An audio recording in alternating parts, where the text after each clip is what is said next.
Suivez-moi, je connais un passage. Comment s'appelle ce jeu avec la voix off qui recommence tout le temps là? C'est Stanley Parable, il est trop bien ce jeu. On est totalement dans ce Stanley's Parable en fait. Le truc redémarre systématiquement de manière impromptue. Stanley. En vrai, l'un des meilleurs épisodes de Stargate est exactement comme ça. S'appelle Window of Opportunity et revive le même jour en permanence. Je vous le conseille vivement, il est vraiment excellent. Mais on l'a vu cet épisode, Morgane, puisque Mais oui. on a tout vu. T'as fait raison. D'ailleurs, quelques petits trigger warnings pour parler de ce final de Stargate. Je ne sais plus où j'ai noté le mien, donc vous pouvez y aller, les meufs. Mais on va parler d'un militaire vraiment relou qui traîne que sur son bateau de pêche. On va parler encore du Marvel Cinematic Universe avec des références avec Avengers. Ça ne change pas. Et pour parler de la pêche, sachez qu'il y a un lac où il n'y a pas de poisson dedans. Genre vraiment, ça c'est le truc le plus choquant de cette série. Il y a un lac et il n'y a pas de poisson. Le changement climatique va beaucoup trop loin.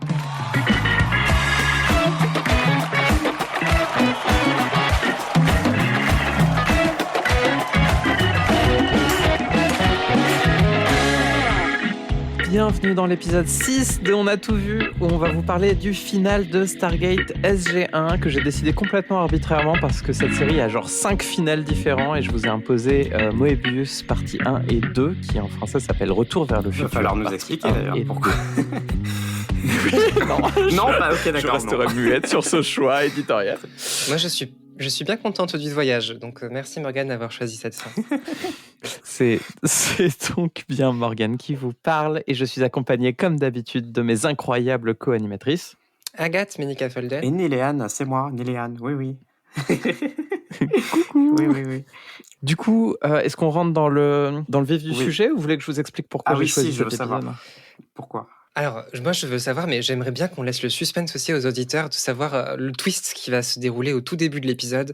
J'ai pas envie qu'ils le sachent. Il n'y a pas de souci. Mais à la limite, j'en parlerai après dans les petits fun facts si on a le temps. Donc, je vous laisse essayer de nous pitcher. Alors, je ne sais plus si on a un truc, mais je crois qu'on a effectivement un petit jingle pour ça. C'est le moment de nous résumer l'épisode que vous avez vu, qui est un double épisode en fait.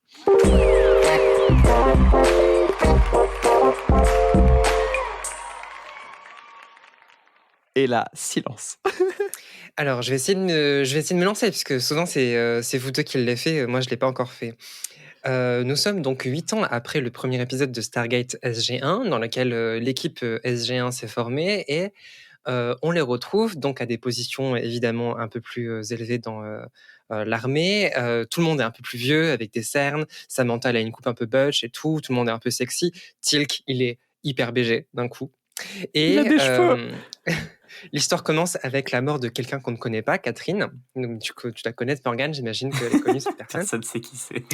Et elle va léguer en fait à l'équipe toutes ses affaires, notamment des informations qui vont leur permettre de comprendre qu'il faut qu'ils retournent dans le passé pour trouver un MacGuffin. Malheureusement, ça va pas se passer comme prévu et ils vont tout casser la réalité et ils vont devoir prendre 2 épisodes pour la réparer. Alors, est-ce que tu pourrais expliquer à nos auditeurs et auditrices qu'est-ce que c'est qu'un MacGuffin ? J'espérais que tu me poses la question. Un MacGuffin, dans les tropes de cinéma, c'est cet objet qui souvent ne sert à rien, mais qui est l'objet convoité à la fois par le personnage principal et par l'antagoniste. On pense par exemple à l'anneau dans Seigneur des Anneaux. C'est l'objet qu'il faut amener quelque part. Généralement, des sphères de lumière, des antiquités, des trucs ils ont un nom, genre la sphère de pouvoir. Et tout le monde essaie de la voir, personne ne sait à quoi ça sert, sauf que ça permet au héros de gagner à la fin. Est-ce que vous vous rappelez du nom de ce MacGuffin ? Oui, c'est le ZPM. Ah, le ZPM, bien sûr, évidemment. Évidemment. Qu'on connaît en français, bien évidemment, comme le 2PZ. J'ai une de mes notes de l'épisode, j'ai écrit « C'est quoi le fucking ZPM ?» Mais c'est expliqué à un moment. Je t'en donne un bordel. Ça y est. En fait, c'est une grosse pile. C'est vraiment juste le 2PZ, comme on dit en français, c'est une grosse pile. C'est tout. Quoi de 2PZ ? C'est en français, ils ont traduit comme ça ? Oui, parce que c'est un extracteur 2.0. Et je sais pas pourquoi, ils se sont dit que le 2 devait pas être mis en acronyme. Donc ils se sont dit c'est un E, 2, et ensuite PZ, au lieu de juste appeler ça un EPZ ou un ZPM, Zero Point Module. Très bien, très bien. Et moi, j'aime beaucoup que Morgane nous ait teasé l'épisode en nous disant il y a une scène des cailloux, vous allez voir, c'est incroyable, vous allez adorer la scène des cailloux. Attends, je m'en souviens même pas. Mais avant d'arriver à la scène des cailloux, on commence donc par cet enterrement. Il y a une histoire de Prométhéeus, d'Aélus, on est encore sur des bails d'Égyptiens, et donc c'est là où j'ai compris enfin qu'on allait vraiment parler d'Égyptiens durant toute cette série. Pendant 8 saisons, on parle d'Égyptiens. Alors Dédalus Anubis. et Prométhéeus, c'est la mythologie grecque, mais bon, presque, on y est presque. Oui, il y a un moment au début, il dit bon, Anubis, il est parti, les réplicators, ils sont partis, les armées Jafar, elles sont parties. Et moi, je suis en mode quoi? Ils ont éliminé combien de méchants? Mais c'est bien à eux, bien à eux. Mais juste avant l'enterrement, il y a un opening qui change. Et alors vraiment, j'étais hyper impressionné parce que la musique, c'est la même, mais l'orchestration change, elle est tellement plus stylée. Et j'ai été hyper surprise parce que, en fait, donc on voit les acteurs, ça fait un truc un peu à la MacGyver où ils font tin, tin, tin, tin, et après t'as le nom des personnages et tout. Et t'as Tilk qui est visiblement le 3e personnage de la série. Et j'avoue que je ne m'y attendais pas du tout. J'étais surprise. Mais ouais, Tilk, avec sa catchphrase qu'il dit au tout début, qu'on entend pendant toute la série, qui est le fameux Indeed. Et donc, si jamais vous cherchez des gifs où on dit juste Indeed, il y aura la tête de Tilk partout parce que c'est à peu près sa seule phrase pendant très très longtemps. Et après, au bout de 3 saisons, ils étaient là. Ah, on va peut-être lui donner quelques phrases de dialogue en plus. Sérieux? C'est terrible. Alors moi, je présume qu'il y a un personnage qui est mort et qui s'est fait ressusciter entre la saison 3 et 4, c'est sûr. Je sais pas lequel. Morgane hoche la tête ostensiblement. Parmi tous les personnages. Moi, je pense que... Ah, qui ça pourrait être? C'est Jack, c'est sûr, c'est Jack. Non, moi, je pense pas c'est Jack. Jack O'Neill. Attends, je regarde dans les yeux de Morgane. S'il y a une réponse. Les 3 pixels de la vidéo de Morgane. Non, je sais, le gars là, le gars qui meurt. Enfin, oui, le fameux. Bah oui, le gars. Non, mais Daniel. Alors, c'est effectivement l'acteur Daniel Jackson qui a à son compte le plus de régénération possible pour un acteur qui n'est pas de Doctor Who. Ah oui, c'était sûr. Si je dis pas de bêtises, il meurt 4 fois dans la série. Et en fait, il y a tout un truc qui s'appelle l'ascension qui permet de repartir sur un plan astral, puis de revenir, etc. Et quand il revient toujours nu, parce que vraiment, ils sont allés jusqu'au bout de leur truc. C'est pas comme dans pas mal de choses, quand on vient, par exemple, dans Doctor Who, quand il y a régénération, il y a des nouveaux vêtements qui apparaissent, ça n'a aucun sens, enfin, dans le dernier épisode. Je spoil un tout petit peu Doctor Who, mais là, quand Daniel revient, il revient toujours tout nu, et c'est quelque chose qu'on apprécie fortement. Donc c'est pour ça le jour férié de l'Ascension. C'est pour Daniel Jackson. C'est pour Daniel Jackson. Oui. J'en étais sûr. Mais il y en a une qui ne revient pas visiblement, c'est Catherine. Catherine, je sais pas qui c'est. Est-ce que vous pourriez me dire qui est Catherine Langford? Alors c'est la nièce de Samantha. Non, c'est la mère de Sabrina, qui est elle. C'est la tante de Sabrina qui est. Je ne sais pas non plus qui est Sabrina. On l'avait pas vu avant, mais qui apparaît pendant 15 secondes. Ah d'accord, ok. Qui est elle-même la nièce de Samantha, si je comprends bien. Non, alors vraiment, j'ai rien suivi. Mais donc, Sabrina, qui fait probablement aussi partie de l'équipe SG1. Alors, ce qu'il faut savoir, c'est qu'on est sur un mood très. On finit tous les liens qu'on a fait. Et d'ailleurs, l'épisode d'avant s'appelait Threads, liens. Et donc, ils ont terminé tous les gros méchants. Les Goa'uld, donc ce sont les Égyptiens de l'espace, les réplicateurs. Bref, on a vraiment fini toutes les lignes de storytelling possibles. Et il y a un côté de « Ah, mais attendez, on n'avait pas fait un film Stargate au tout début ?» Et donc, ils sont allés vraiment chercher très, très loin. Et Catherine Langford, c'est la fille du mec qui a découvert la Porte des Étoiles en 1912 en Égypte. Et qui, du coup, a découvert Daniel Jackson pour lui dire « Tiens, mon gars, c'est toi qui vas réussir à nous craquer le code. » En lui offrant un petit médaillon qui ressemble qui a le symbole de Ra dessus. Et c'est elle qui, en fait, a lancé un petit peu tout le truc et qui ensuite a été mise de côté une fois que l'armée a pris le contrôle du programme de la Porte des Étoiles. C'est super intéressant. Je suis bien contente qu'on ait passé ces 3 dernières minutes à parler de ce personnage qui est mort et qui ne reviendra jamais sur... Mais Alors sache Morgane, hein, je sais pas si t'es au courant, mais quand on est nous, on lance l'épisode, on est en mode oh non, Catherine elle est morte. Alors, moi, Moi je suis juste en train de penser, alors c'est la voisine du lotissement d'à côté, c'est quoi le bail? Pourquoi? Moi, j'ai écrit que quand on ne connaît pas qui est Catherine Langford, c'est le cliffhanger le plus chelou de l'histoire du truc, parce qu'ils sont là genre Catherine est morte. Mais en vrai, même quand tu vois la série, genre t'as pas entendu parler de Catherine Langford depuis la saison 1 peut-être, ou la saison 2 au maximum. Donc vraiment, oui. c'est genre... Ah ouais. C'est Ah qui Donc, et du coup, j'avais l'impression d'assister à l'enterrement de quelqu'un que je connais pas, et c'était hyper weird, tu vois, de se dire, je n'ai Oui. rien à faire ici. Pourquoi je regarde J'ai- intradigétiquement. T'es la +1 de quelqu'un qui t'a invité.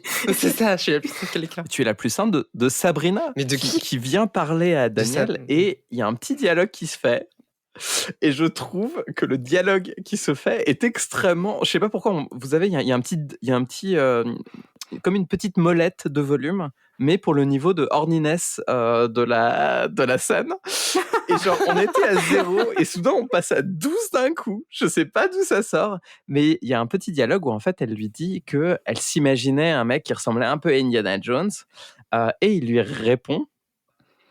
Et du coup, j'avais raison de parler d'Harrison Ford dans l'épisode dernier, on est d'accord? Mais tellement, mais pas pour le même personnage. Pourquoi il parlait de qui? I always used to picture some Indiana Jones type with a bullwhip and a pistol chasing bad guys through some ancient temple.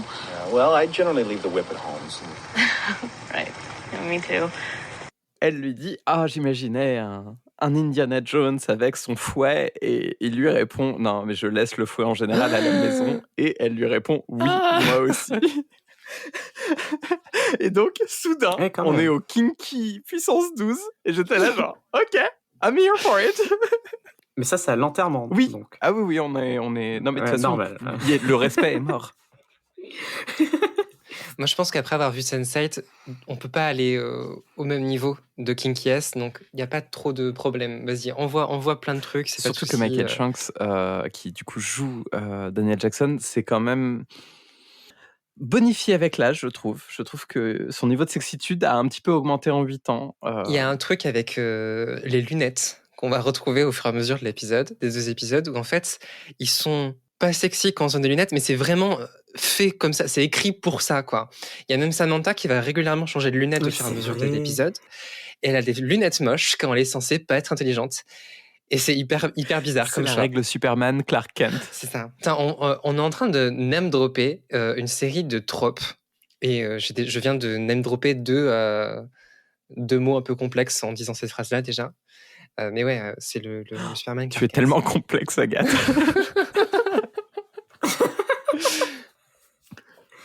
Bon, alors Morgane, explique-nous à quoi ça sert qu'on voit Oui. dans cet épisode que Catherine meurt. C'est quoi l'intérêt? Bah, comme je le disais, c'est vraiment genre ils veulent tout fermer en fait. C'est-à-dire qu'ils se sont rendus compte qu'il y avait plein Mais de...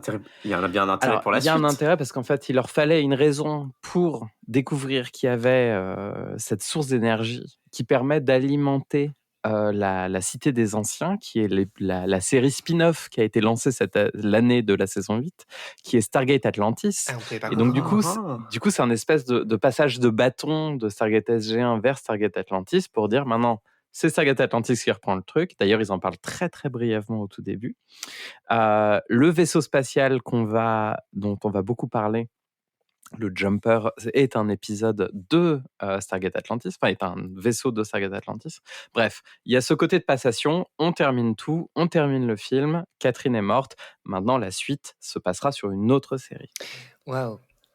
Et alors, du coup, il y a un cut, on se retrouve à la base, on retrouve Jack et Daniel, et en fait, donc Jack et donc notre Harrison Ford, là, local, il est bloqué dans une réunion où quelqu'un lui présente des cailloux. Et il dit, regarde ce caillou, il est super intéressant, ça machin, un peu en mode archéologie. Et donc on voit que c'est pas Harrison Ford parce que Indiana Jones serait intéressé par des cailloux, c'est son boulot. Ah, c'est clair. Exactement. Mais c'est un peu triste parce que moi, c'est fait pour être très drôle et ça l'est un peu. Mais moi, ça m'énerve. Je suis très énervé par cette scène. Je ne suis pas contente. Alors sachez, chers auditeurs, que j'ai fait une licence de géographie. Voilà. Et que les cailloux, c'est incroyable. La géologie, c'est formidable.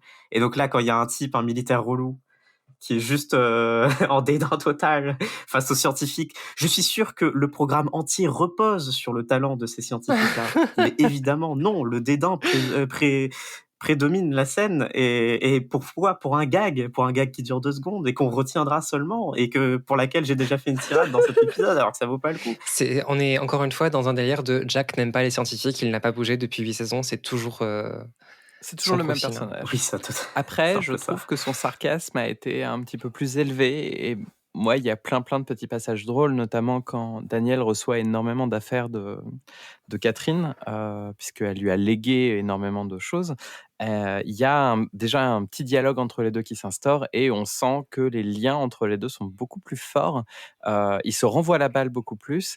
Et moi, perso, à ce moment-là, je les ship complètement. C'est-à-dire, pour moi, le couple de Stargate, ce n'est absolument pas Jack et Carter, comme beaucoup de gens Samantha. le voient. Samantha. C'est vraiment Jack et Daniel qui... il faut qu'ils habitent ensemble, quoi. Get alone.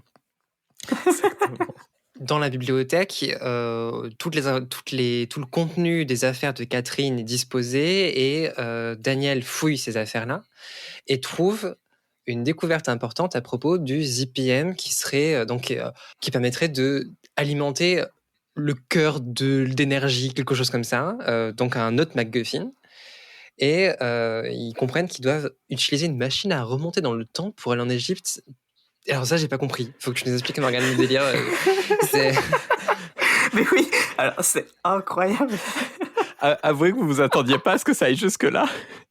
Non, le moment où je me suis dit, il y a des machines à remonter dans le temps, je me suis dit, ok, alors, je vais encore utiliser une expression, ils ont vraiment jump the shark 3 saisons précédemment. Donc, jump the shark, qui est l'expression qui veut dire qu'ils sont allés à l'étape ultime de ça devient débile. Et, et en fait, là,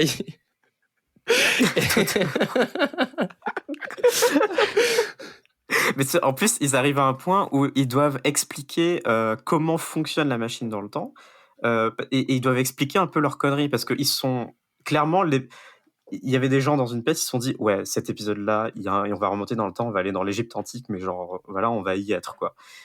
Mais du coup, il y a d'autres personnes qui vont dire ouais, mais c'est pas normal, pourquoi ils pourraient pas juste remonter le temps? En fait, on vit dans cette scène la conversation qu'il y a eu entre les C'est un peu ça. Non, mais c'est... Ouais, mais non, ils pourraient juste remonter dans le temps au début du XXe siècle et pas besoin d'aller en Égypte antique, quoi. Du coup, non, là, il y a Hitler est pas facile. voilà. Et du coup, il y a une personne, je sais plus c'est quel personnage qui le dit, mais il dit non, la machine, elle permet seulement de sauter le temps seulement quelques milliers d'années à la fois, et pas c'est n'importe quoi.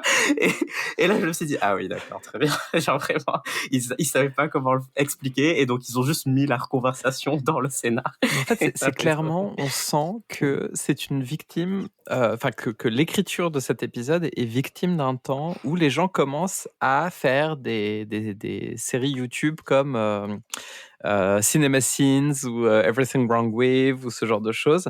C'est-à-dire qu'il y a une question il faut absolument que ce soit crédible. Les gars, ils montent dans un vaisseau spatial qui permet de remonter dans le temps pour aller en Égypte ancienne pour chercher une pile. L'Égypte, de la Terre ou pas de la Terre? Bah, de la Terre. Mais je sais pas, moi, il y a des Égyptes de la Terre et des Égyptes pas de la Terre. Il y a les deux. Et elles se ressemblent identiquement. Enfin, c'est littéralement la même. Oui, c'est vrai, c'est une bonne question. Le même décor. Et dans les deux cas, il y a des aliens chelous qui sont passés. Bah non, puisqu'on est sur Terre. D'accord. Non, il n'y a pas d'animaux chelous. Non, mais il y a des vaisseaux spatiaux, donc tout va bien, c'est bien sur Terre. Surtout qu'en plus, pour vraiment vous perturber jusqu'au bout, comme ils n'avaient pas assez d'argent sur le budget, ils ont repris la pièce qui se passe en Égypte en Terre, et puis ensuite, quand il y a une scène plus tard qui se passe sur une autre planète, ils ont repris exactement la même pièce, et vraiment, Alors attends, du coup, je pense que j'ai encore moins compris l'histoire de que tu me disais, en fait. Mais donc du coup, effectivement, ils reviennent dans le temps avec une machine à remonter dans le temps qui vole. Donc moi, ça m'a vraiment fait penser à ça.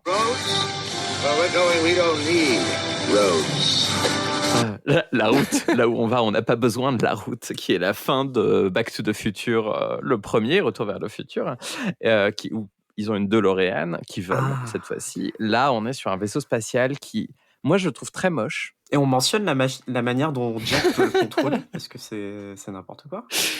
Moi, je touche pas à ce truc-là. Hein. Mais comment il arrive? Pourquoi lui et personne d'autre? Il fait du mind control en fait avec la machine. Oui. Et alors il y a quelqu'un qui dit parce que apparemment il a un gène, c'est ça? Il a un gène. Il a le gène des. Il a un allèle. Exactement, sur un il a le chromosome, gène j'en sais des rien, anciens. qui fait que c'est le seul qui peut contrôler la machine. C'est eugéniste. Mais justement, au moment où il faut faire le jump, je sais plus qui, ça doit être Sam qui lui demande de retourner 3000 ans en arrière et de penser très fort à ça pour pouvoir faire le jump dans le passé. Et il y a Jack qui lui répond avec une très bonne question. Il lui dit un jour en particulier en moins 3000 ou... Et t'as Sam qui la regarde avec un regard un peu de mépris en mode évidemment que tu vois, on sait où on va quoi. Alors, et c'est juste en mode la série s'en fout de nous répondre là-dessus. Il n'y a pas de réponse. C'est Jack, il sait quel jour précisément. Mais en plus, il pose la question de genre, mais comment la machine va savoir ce que ça veut dire moins 3000 avant Jésus-Christ? Mais oui. C'est magique. Voilà, c'est Oui, juste et magique. Sam, elle dit, non, mais c'est en lien parce que tu sais, donc la machine elle sait. Mais le hasard fait bien les choses parce qu'ils arrivent en Égypte exactement la veille où un groupe de pèlerins égyptiens doivent aller faire des offrandes à Ra qui est revenu. Et ouais. Je vous avais dit que c'était rare depuis le début. Oui. Ça a toujours été Ra est de rare. retour. Ça m'a fait un peu de la peine pour Jack parce que donc ils arrivent dans une sorte de petit village fait de toile et ils sont accueillis par quelqu'un qui les amène dans une maison en leur disant vous ne pouvez pas rentrer dans une pyramide qui est l'endroit où le MacGuffin est caché. Et Samantha, Daniel racontent des choses hyper intéressantes avec ce local. Ils sont en train de préparer des plans et tout. Et puis Jack ne dit rien de toute la conversation. Elle termine par « On mange quoi ce soir ?» Parce que le personnage, visiblement, à part le fait qu'il contrôle les esprits, peut-être qu'il aurait relégué à un poste hyper subalterne, on l'aurait plus jamais revu, mais juste parce qu'il a ce putain de chromosome, c'est lui le chef. Ça m'a énervé. Oui, j'ai écrit un moment, Jack est vraiment débile, en majuscule. Ça va devenir un running gag de ce podcast que je dise que des personnages sont débiles. Mais parce qu'en fait, il arrête pas de râler. Il est chiant, il est infernal, il cherche à rien comprendre. Moi, je trouve qu'il a un petit côté Obélix. Oui, je vois ce que tu veux dire. Il a un peu cette même fonction, c'est-à-dire, en fait, moi, ce que j'aime beaucoup dans Stargate, c'est le côté que c'est une série qui se prend pas au sérieux. Et que on nous présente un film qui le fait très bien, par exemple, c'est Le Cinquième Élément, avec le personnage de Bruce Willis. T'as raison, c'est exactement la même chose. C'est-à-dire quelqu'un qui vit dans un univers, et cet univers est étranger pour lui-même. Et au lieu de se battre contre cet univers, il y a un côté très juste de s'en moquer en permanence. Et ce qui crée, je trouve, alors là pour le coup, je trouve que scénaristiquement c'est très intelligent parce que, en tout cas pour moi, je trouve que ça permet de faire en sorte qu'on croit encore plus, ou de rendre la chose encore plus crédible. Parce que essayer en permanence de faire croire, regardez, pour faire fonctionner ça, il faut un E2PZ, il faut ce vaisseau, il faut machin, ça n'a aucun sens. Et le personnage de Jack est là pour dire oui, ça n'a aucun sens. Mais c'est pas grave, on va y aller quand même. Mais oui, ça n'a aucun sens. Et moi, ça me rend encore plus de crédulité. Oui, c'est le fait d'exprimer le fait que les gars, laissez couler, en fait, ça te permet de ne pas être frontalement avec cette question-là. Le film te répond lui-même en te disant ouais, ok, mais en fait, t'as envie de kiffer ou pas, en fait, parce que c'est ça le projet. Et donc, ils attendent un petit peu parce qu'il y a donc cette scène dans ce village et ensuite, ils peuvent rentrer dans cette pyramide pour aller voler le ZPM. Et moi, je suis persuadé à ce moment-là que Jack lui-même ne sait pas ce que c'est un ZPM. Mais personne sait. Et en fait, ça fait un quart d'heure que l'épisode a commencé et je suis déjà tellement paumé que en fait, j'avais l'impression d'être une journaliste de BFM. Je devais prendre des notes sur ce truc. Et je ne comprenais pas ce qui se passait à l'écran. À un moment, Teal'c se met dans une armure de dieu oiseau pour récupérer le ZPM. Et j'étais, vas-y, fais ton kiff. Effectivement, tu vois, on disait il y a une seconde que Jack, c'était le mec dans lequel tu te mettais dans les yeux. Et en fait, lui, il ne comprenait pas ce qu'il foutait là non plus. Mais en fait, moi non plus, je ne savais pas ce qu'il foutait là. Donc effectivement, Jack, je pense que c'est la bonne personne dans laquelle tu t'intègres. Bon, ils retrouvent leur pile AAA / ZPM. Mais c'est vrai que c'est trop drôle parce que ça a l'air d'être un gros enjeu et ça dure 2 secondes. Genre, il s'est juste déguisé, il y a un cut et il revient, il a le truc, il a le ZPM. Ils reviennent au vaisseau qui, by the way, peut être rendu invisible. Sauf que les Égyptiens de la Terre, du coup, Ah pas oui, de c'est l'espace, ont capturé le vaisseau sur lequel ils devaient revenir. Exactement. Parce qu'en fait, il y a eu une tempête de sable et donc le sable a dessiné la silhouette du vaisseau. J'avais pas compris ça. Et donc, Jack, il veut les niquer, mais Sam, il est en j'avais mode pas compris. désolé, en fait, on est dans le passé, tu peux pas Énorme. changer le passé. Si jamais tu commences à faire des bidules, des machins, tu tues des gens, tu révèles notre présence, ça peut encore plus changer la timeline et ça va faire l'effet papillon, basiquement, quoi. Clairement, elle foreshadow tout l'épisode. Genre vraiment, Il elle faudrait lui surtout pas que ça fasse l'effet papillon. sinon, on va perdre 2 épisodes pour résoudre le Clairement problème. pas, sinon... Et là, on a un cut. Mais vraiment, genre un cut. Il n'y a pas de truc, il n'y a pas de 3000 ans plus tard ou quoi que ce soit. Ils auraient pu jouer avec, mais non, on a un cut. Et on arrive directement sur Daniel qui donne des cours d'anglais à des immigrés. Et genre, est-ce que vous avez compris quelque chose à ce moment-là? Oui, ah non, mais moi j'ai compris direct. Je me suis dit, ah, ils ont tout fuck up. Moi, j'ai marqué, J'ai compris. il y a un mec Non, mais avec des c'est vrai, je lunettes suis qui fait un intelligente. cours à des réfugiés qui veulent la nationalité américaine, mais il ressemble un peu à Daniel, c'est étrange. Ah oui, donc on avait perdu Agathe complètement à ce moment-là. Et en fait, donc t'as le Pentagone Je qui suis rentre vraiment dans smart, moi, dans en sa fait. classe. Et là, je me suis dit, est-ce que c'est genre le frère jumeau caché de Daniel? J'étais pas du tout.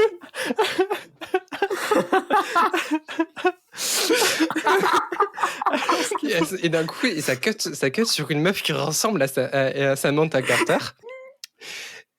Et là, elle redit la même phrase que dit Samantha du premier épisode, qui est And just because my reproductive organs are on the inside instead of the outside doesn't... God, that's horrible. Who would ever say that? Et c'est là que je me suis dit, mais est-ce que c'est pas les mêmes personnages? C'est eux? Mon Dieu, ils leur ont mis des lunettes moches. Mais et effectivement, comme j'en parlais au tout premier épisode, c'est le fameux retcon par Amanda Tapping elle-même, l'actrice qui joue Samantha Carter, qui dit cette phrase. Enfin, elle redit la phrase du pilote. Voilà, si mes organes de reproduction sont à l'intérieur et pas à l'extérieur, ça ne veut pas dire que je suis moins capable que vous. Et elle s'arrête en plein milieu en disant « Oh mon Dieu, c'est horrible, qui pourrait dire une phrase pareille ?» Donc vraiment, auto-commentaire. Oui, mais c'est la version pas très fut-fut Oui, de après, Samantha. il y a un truc donc que ça va. je trouve assez drôle, c'est qu'en sachant que maintenant, dans le pilote actuel, ils ont supprimé cette phrase, ce moment dans l'épisode 8 n'a aucun sens. Genre vraiment, bref, les espèces de retcon vrai, ils ont supprimé. où ils vont dans le passé et ils suppriment des choses, clairement il ne faut pas faire ça, même pour la série. Apprenez de vos propres scénarios, les amis, s'il vous plaît. Hein, Georges Lucas, on te regarde. Mais c'est genre... Puis c'est genre, on se prend pas au sérieux, mais du coup, on n'a pas assumé C'est ce tellement qu'on ça. a fait. Et du coup, il n'y a rien, en fait, qu'on se prend au sérieux. Bref, c'est n'importe quoi. Et en fait, donc, Samantha et Daniel, ils ont des boulots de merde, mais ils sont pas moins intelligents. En fait, C'est ça. on les montre comme juste avec des boulots de merde. Ils quoi. ne sauvent pas la galaxie. Oui, mais moi, je pense qu'il y a un gros problème là-dessus, c'est qu'il y a une C'est un peu des volonté ploucs. de montrer que c'est Ouais. c'est des versions moins évoluées des mêmes personnages. De montrer qu'en fait, sans le programme Stargate, puisque on se rend compte qu'en fait, ce qui s'est passé, c'est qu'il n'y a pas eu de programme Stargate, et bien sans Ouais, ce programme-là, ils ne sont pas heureux dans leur vie. Ils ne sont pas accomplis.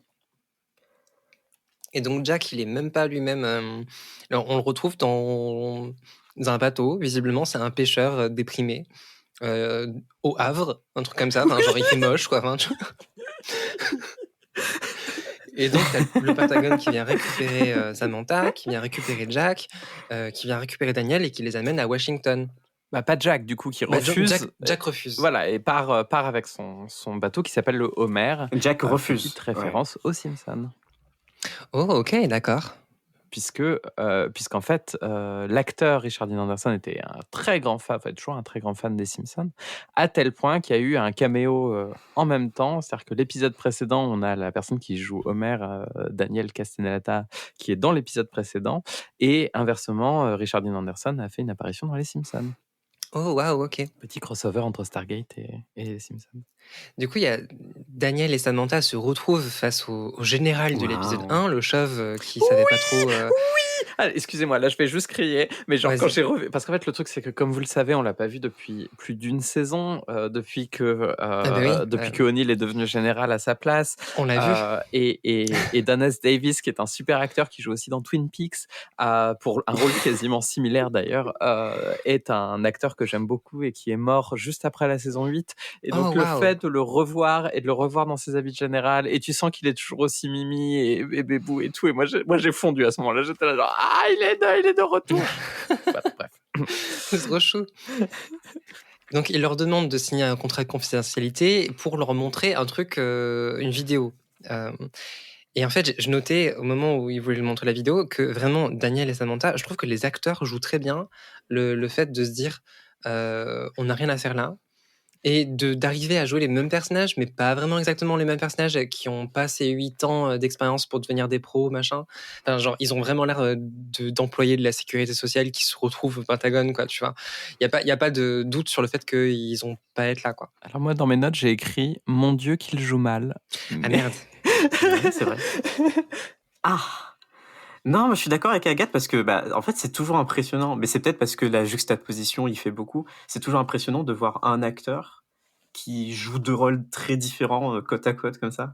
Et, enfin, moi, ça me donne l'impression que écoutez, c'est très bien c'est fait. le premier C'est clash très de bien ce joué. podcast. Ça me fait penser à la série Severance, où il y a Adam Scott dedans qui joue deux moitiés de personnages. À Enfin, voir. c'est la même personne, Très mais bonne qui a série. deux personnalités très différentes à cause du scénario. Enfin, voilà, découvrez cette série, à voir. Et c'est très impressionnant dans la série son jeu d'acteur parce que quand il passe de l'un à l'autre, il est à la fois pas du tout la même personne, mais c'est quand même la même personne. C'est très très marquant. J'aime beaucoup. Et là, ça me fait un peu ça, un peu moins Maîtrisé. pas marquant. Mais puis on s'attarde pas dessus parce que quand même, finalement, les persos, je trouve, vous allez me dire ce que vous en pensez, mais finalement, les persos, ils reviennent un peu à ce qu'ils sont censés être progressivement, mais bon. Alors, juste pour revenir, la vidéo que le général leur montre. Qui est le film de vacances le plus chelou du monde. C'est ça. Parce que le Daniel Jackson qui est retourné dans le passé, il avait ramené un savait, caméscope. c'est dans le scénario, on lui avait dit cet objet va être utile plus tard. Va être utile au cas où tu niques tout. Enfin, bref. Et du coup, dans la vidéo, ils sont en mode si jamais vous êtes dans une timeline qui n'est pas celle-ci, et ils énumèrent des événements pour s'assurer que ça correspond ou pas, alors il faut que retourner dans le passé pour restaurer la timeline qui est censée être celle-ci. Succession d'événements, de machin. Alors moi, il y a un truc qui me fait beaucoup rire dans cette vidéo. C'est justement, il demande à chaque personne du groupe de dire oui, alors c'est des événements qui en général ont un rapport avec la série, genre on a découvert la porte des étoiles, on a fait ça. Et il demande à Jack de venir, qui veut pas, qui finit par venir, et dit vas-y, dis un truc sur le futur. Et il leur dit ouais, il y a des, je sais plus, il y a les équipes de foot, elles jouent le samedi, et puis pour le pro, et puis pour le collège, pour les facs, c'est le dimanche. Et je suis là genre, on est en 2008, genre tu veux pas dire alors le 11 septembre 2001, moi je traînerais pas à côté du World Trade Center si j'étais vous. Tu vois, un truc un poil plus, genre vraiment la dépolitisation totale de Stargate, alors qu'en plus c'est des militaires, genre prévient un chouïa d'un truc, quoi. Non, il les laisse crever. Voilà, donc pour moi, le 11 septembre... C'est pour pas changer la timeline. A une responsabilité, et c'est le général O'Neill. Et il leur dit surtout, il n'y a plus de poissons de mon étang. Et moi, ce que je veux Oui. Et ça, c'est ça que tu disais au début de l'épisode, Morgane. Exactement. Parce que c'est en vrai, alors c'est un running gag qu'on a vu plein de fois. C'est qu'en fait, O'Neill a essayé d'inviter Carter à venir pêcher dans son étang pendant très longtemps. Au départ, je pense qu'elle a cru que c'était un euphémisme pour autre chose, mais non, il voulait vraiment aller pêcher avec elle dans son étang. Et il s'avère que dans son étang, il n'y a pas de poisson. Et c'est un running gag qu'on a pendant toute la série, qu'il va pêcher, mais pour rien en fait. Donc c'est vraiment ça pose le personnage. Et donc au final, ça pose la question, parce qu'on le voit avec un poisson à un moment donné quand il est dans cette timeline alternative, ça pose la question de se demander, en fait, de tous les personnages, peut-être que O'Neill, c'est la vie qui lui convient le mieux, c'est-à-dire de pêcher des poissons pour une fois dans sa vie et pas s'occuper du sort du monde. Ah, mais j'avais pas fait la connexion. Mais oui. Ouais, c'est vrai. Ah, mais d'accord. En fait, le Oh, monde, waouh. le monde alternatif a des vies de merde pour Daniel Jackson et pour Samantha Carter, et on imagine aussi pour Teal'c. Par contre, O'Neill, il est content, c'est pour ça que lui, il a rien à changer. Lui, il pêche ses poissons, et il vit sa vie, même si sa vie de dépressif, parce qu'il est dépressif quoi qu'il arrive. Bah, il habite au Havre. Ce qui n'aide pas du tout. Mais pour moi, c'est à connecter avec l'absurdité du truc, en fait, du plan qui est élaboré, ou en mode il faut retourner dans le passé pour restaurer une certaine timeline. Exactement. Mais du coup, ça invalide toutes les autres timelines. Et pourquoi leur timeline à eux ne serait pas la bonne? Et c'est complètement absurde. Et puis surtout, il faut retourner dans le passé pour restaurer une timeline, sachant que dans cette timeline-là, il y a plein de trucs Légèrement. qui se sont très mal passés quand même. Enfin, si j'ai bien compris, Catherine est morte, la pauvre. Donc voilà, ça va pas du tout. Moi, du coup, ça me laisse donner envie d'acheter un caméscope sur eBay et d'enregistrer une vidéo qui fait surtout, il faut que vous retourniez dans le passé pour restaurer la bonne timeline dans laquelle Hillary Clinton est devenue présidente des États-Unis en 2017. Par contre, il faut réussir à trouver le caméscope qui va réussir à survivre 3000 ans dans un vase. Ce qui est quand même pas le truc le plus simple du monde. C'est vrai que heureusement que Oui. c'est pas une cartouche de Pokémon jaune, parce que la pile, elle tient vraiment 10 ans maximum. C'est une référence hyper obscure, mais les gens qui auront cette blague vont beaucoup rigoler. Mais Vous là, allez voir. d'ailleurs, En attendant, je vais électrocuter le public 2 secondes. ouais, j'ai confiance. Le public est électrisé. Insupportable. Mais d'ailleurs, le général, il dit la batterie, on a eu de la chance, la batterie, elle se chargeait. Et effectivement, c'est un truc que je me suis dit, mais une batterie, ça survit pas 3000 Ça ans. marche pas comme ça. Mais c'est bon, ils ont eu de la chance, elle se Et donc, chargeait. tout le monde a l'air persuadé du bien fondé qu'il faut revenir dans la timeline sacrée, la timeline originelle, machin. Et ils se retrouvent, Ouais. Daniel et Samantha se retrouvent dans un petit café, pas loin de l'endroit où ils ont fait la réunion. Et ils se posent des questions sur quand même, tu te rends compte, on était un peu plus sexy dans la timeline originelle. Est-ce que tu penses pas qu'il faudrait qu'on change de lunettes? Peut-être que tu devrais un peu te couper les cheveux et tout, un petit dégradé, ça tirait bien et tout. Ils font ouais, t'as raison, c'est pas con. Alors en vrai, Sam lui répond un truc que je trouve assez intéressant et qui est mis de côté très rapidement quand il est en mode genre ouais, non mais on est destiné à mieux. Et elle lui répond, Well, life is what you make it, for better or worse. la vie c'est ce qu'on en fait, pour le pire ou pour le meilleur. Et oui, enfin ça rejoint tout à fait ce que vient de dire Néléane, genre bah oui, la vie c'est pas grave si jamais les choses, enfin c'est pas que c'est pas grave, c'est que il faut l'accepter aussi, même si les trucs vont pas dans la timeline parfaite que les scénaristes avaient prévue au départ. Ah, c'est quand même un gros trauma chez tout le monde de pic à un Ouais. moment, genre d'être excellent durant sa vingtaine et puis ensuite de tomber ou je sais pas quoi, ou durant les gens qui sont hyper populaires au collège ou au lycée, qui ensuite ont des boulots de merde derrière, ils en parlent toute leur vie, que de l'époque où ils étaient hyper populaires au lycée, c'est un truc que tout le monde a. Alors Ouais, que c'est vrai. prenez exemple sur nous on fait que piquer en permanence. piquer. Donc voilà. Vers le haut. Parce que piquer, ça peut dire aussi aller vers le bas. Mais on pique vers le haut. Avec des fourchettes et des cure-dents. Et mais ils se disent, il faut qu'on arrive à convaincre le général Chauve qu'il faut qu'on fasse partie de l'équipe qui va retrouver le MacGuffin, le ZPM de nouveau dans la pyramide. Mais le problème, c'est qu'on n'a pas de charisme. Donc on a besoin que O'Neill vienne avec nous. Donc ils vont aller chercher O'Neill, donc une deuxième fois qu'on se retrouve ce bateau. O'Neill qui en a rien à battre d'eux. Rien à foutre. Vous êtes qui, les gars? Alors moi, ce que j'adore, Il est c'est juste que en mode, Personne ne se connaît, non. du coup, on l'a pas dit, mais ils ne se connaissent ils ne pas, se du coup. connaissent pas. C'est la première fois qu'ils se rencontrent. Tous les trois. Exactement. Mm. Et il y a un petit panneau avec les. Moi, c'est un truc qui m'a fait rire, mais il y a un petit panneau à côté du bateau avec les prix, les tarifs de ce que O'Neill propose, sortie de pêche, ce genre de choses, avec des tarifs. Et en fait, il y a un truc qui est gratuit et je ne sais pas ce que c'est parce que c'est caché par la caméra. Et j'ai passé la scène à me dire qu'est-ce qui pourrait être gratuit Ah merde. sur ce bateau. Voilà. Ah, j'ai tout regardé. Non, t'inquiète. T'as pas essayé de revenir pour J'ai fait une petite regarder un obsession peu là-dessus, mais non. Ok. Non, Donc y a voilà, pas. si Ok. jamais vous êtes auditeur auditrice et que vous savez ce qui est gratuit sur le bateau de Ah. voilà, n'hésitez pas à répondre par tweet. On a tout vu. Je sais pas si ça existe encore, on l'a pas fait, donc le faites pas. Mais mais hâtez-nous, quel que Oh soit là là. le tweet qu'on aura. Et puis voilà.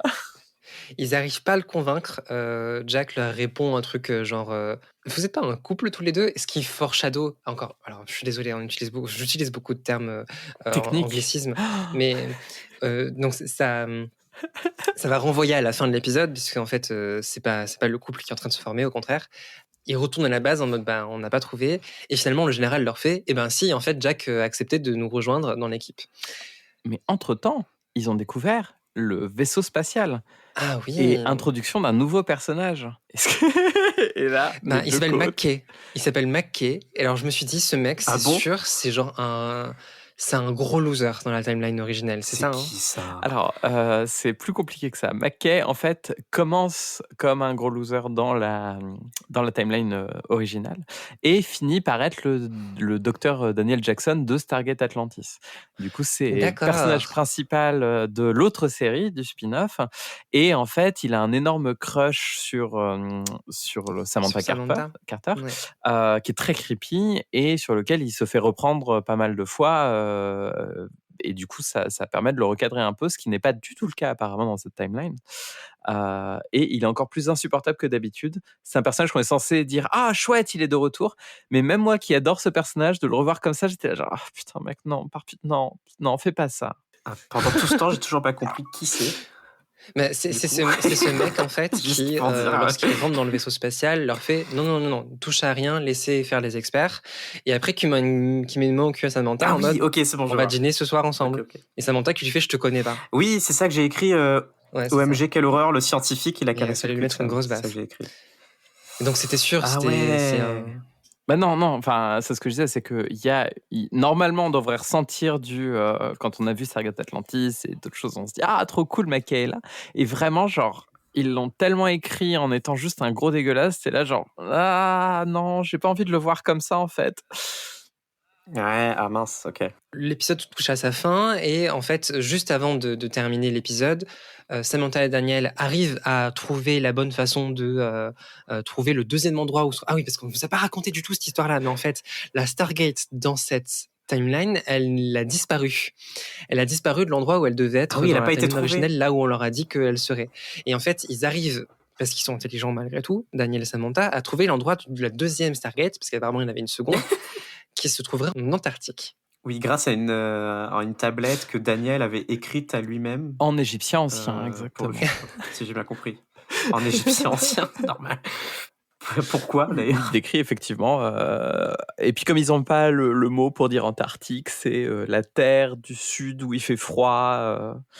Et en faisant des analyses.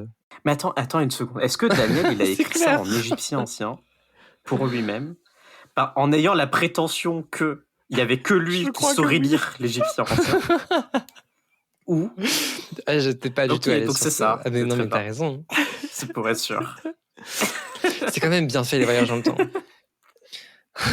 Néanmoins, moi, il y a un petit truc de fin d'épisode que j'aime beaucoup, c'est que le général, les remercie en mode c'est très bien, on a réussi à retrouver la porte, c'est fini.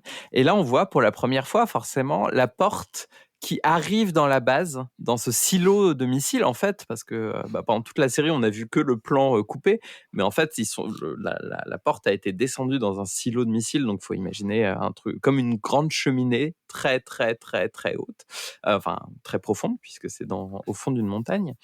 Et on voit la porte descendre de la porte, de la trappe, il y a une espèce de trappe qui s'est ouverte, et la porte descend et est mise en place, et Moi, je sais pas, au bout de 8 ans de série, ça m'a fait un petit quelque chose de voir cette porte être mise en place. Je sais pas, il y a un côté très OCD chez moi, de obsessif-compulsif. Le côté genre, ah, ça y est, c'est à sa place, c'est complet, c'est bien, tout rentre bien, c'est parfait.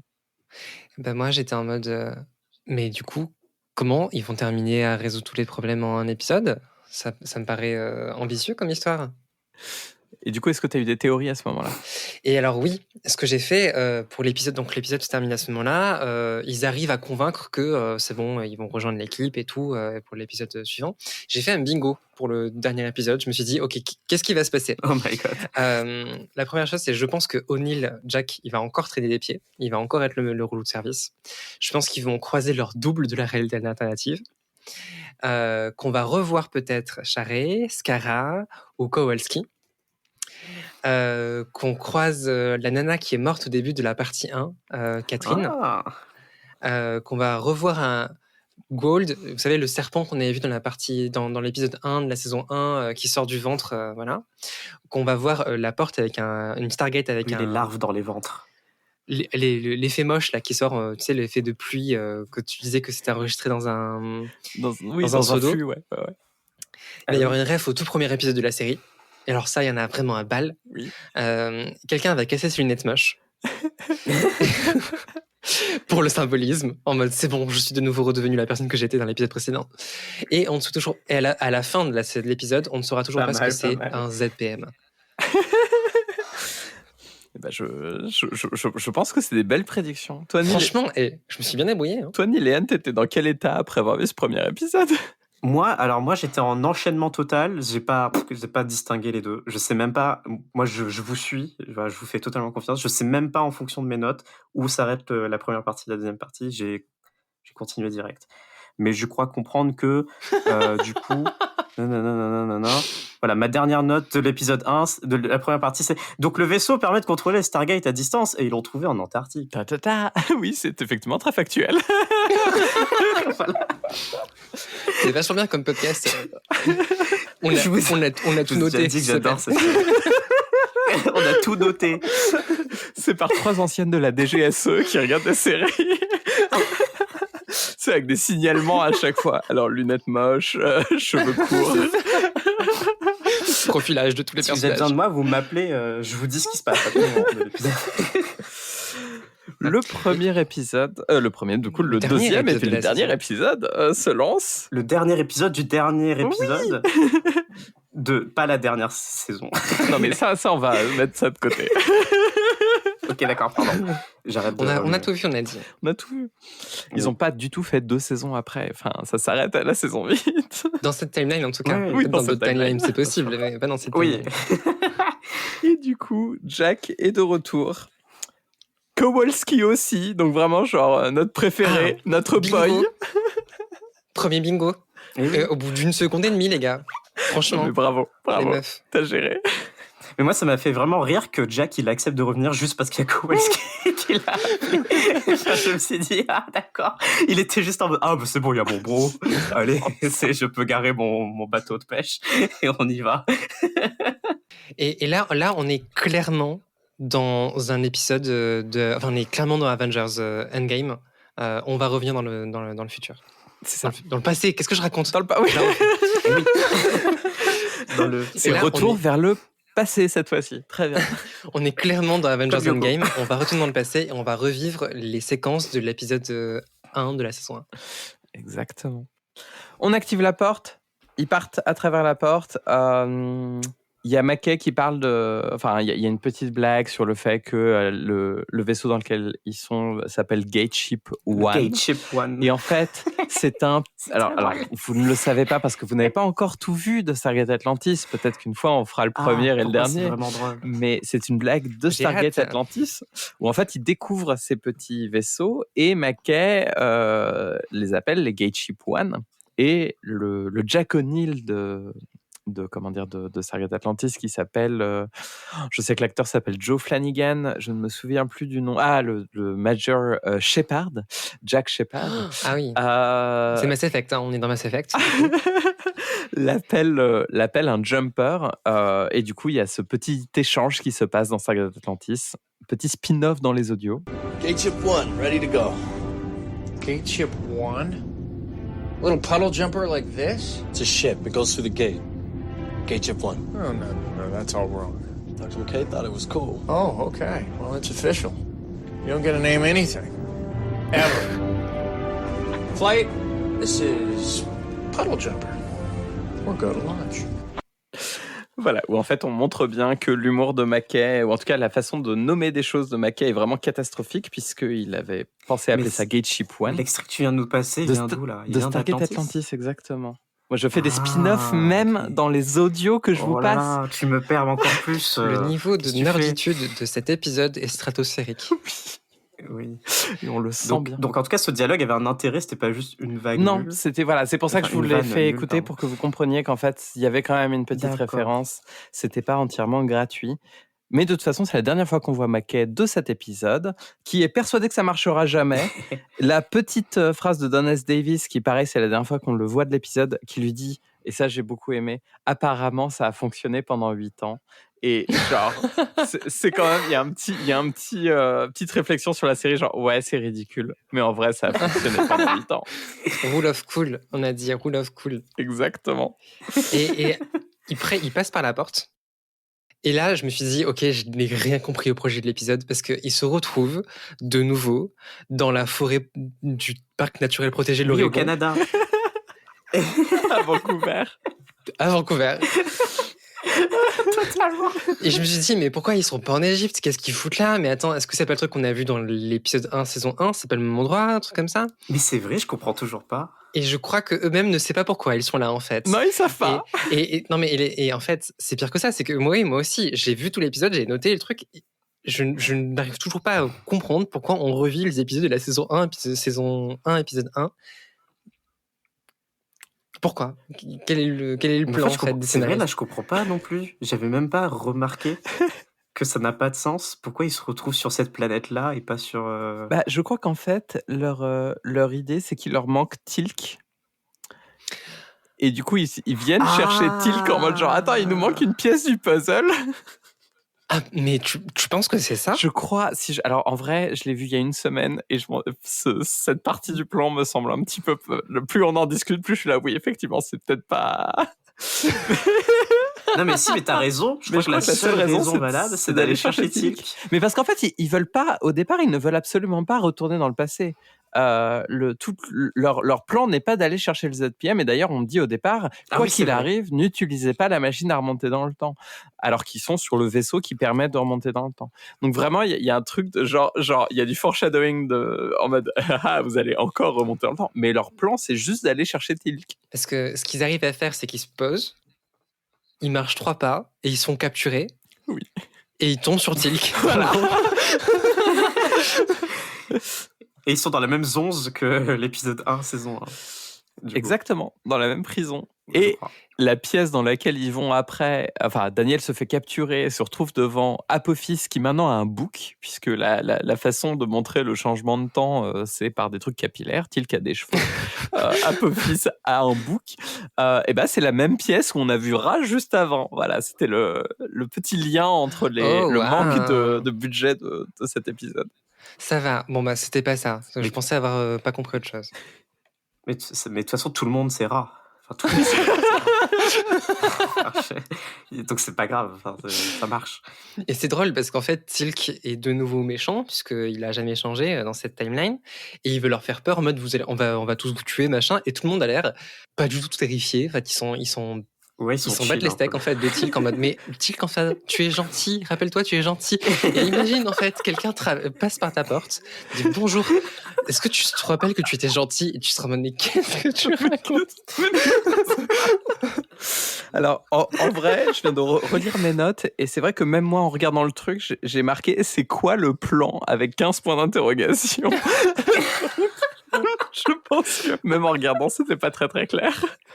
On a une séquence hyper marrante où Tilk met une grosse baffe à Daniel qui perd ses lunettes et de nouveau bingo. Bravo. Et donc on a une vue Daniel floue, on a une vue myope et on a 3 secondes où d'un coup l'écran est flou. pourquoi avoir fait ça? En fait, comment dire, la série est montée et réalisée avec un classisme absolu. Et puis d'un coup, t'as ce truc.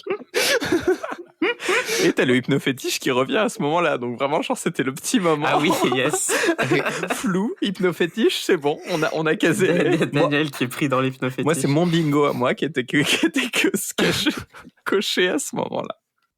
Là, on a un truc assez intéressant. On montre... Alors, je sais pas pourquoi ils ont pris le caméscope avec eux, mais ils montrent la vidéo avec, du coup, la batterie, a priori, est chargée pour montrer à Teal'c le moment où il s'est auto-filmé. Le caméscope, hyper important, qui montre la timeline, machin. Enfin, genre, c'est genre l'objet le plus important de cette planète. Ils vont avec eux, voilà. En mode genre, Non, mais ils ont fait des copies, t'inquiète, ils ont fait des copies. Et là, ils sont smart. Teal'c nous apprend que les Jaffa prennent de la thé qui s'appelle de la trétonine, pas de la testostérone dans leur monde. Et la trétonine leur permet de ne plus dépendre des symbiotes Goa'uld, et que du coup, il y a eu une espèce d'émancipation de leurs conditions biologiques. Et là, je reviens encore sur mes sujets de prédilection. C'est des trans, je vous assure, c'est des transmasques. Tous les Jaffa sont des transmasques. Bref, ils prennent de la thé. Mais ça, on voit dans la série. Alors, on le voit dans la série, oui. Toute cette histoire de trétonine, c'est un gros truc sur le fait que leur survie dépend de s'injecter de la thé, de la trétonine, très régulièrement. Wow. Et là, on en parle justement. En termes d'évolution, je comprends pas comment ça marche. Hein.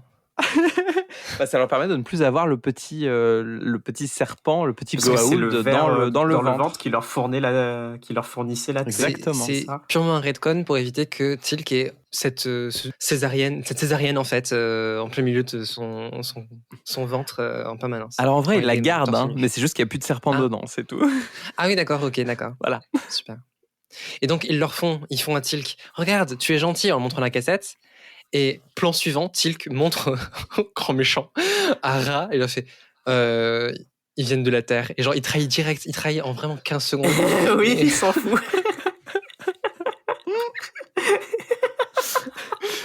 Néanmoins, on ne sait pas pourquoi il finit par...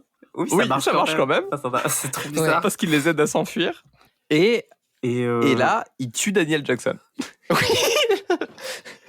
Oui, mais alors... C'est ça que j'ai noté, j'ai écrit, mais Daniel, il s'est fait torturer, mais pourquoi? Enfin, juste comme ça. Parce que le rat, là, enfin, Apophis, truc, il l'a torturé pendant des heures et des heures, mais on comprend pas pourquoi. Qu'est-ce qu'il cherche? Fait, qu'est-ce qu'il veut de Daniel? En fait, à la base, à mon beau-fils, ce qu'il pense, c'est que... c'est que les terriens n'ont pas le niveau technologique pour avoir un vaisseau spatial qui traverse la porte des étoiles. Parce que dans leur truc, Ra, il est parti avec la porte et c'est fini. Et en fait, on revient au pitch du premier épisode qui est la Terre ne représente aucune menace, mais en faisant ça, il goûte aux fruits défendus, à la pomme.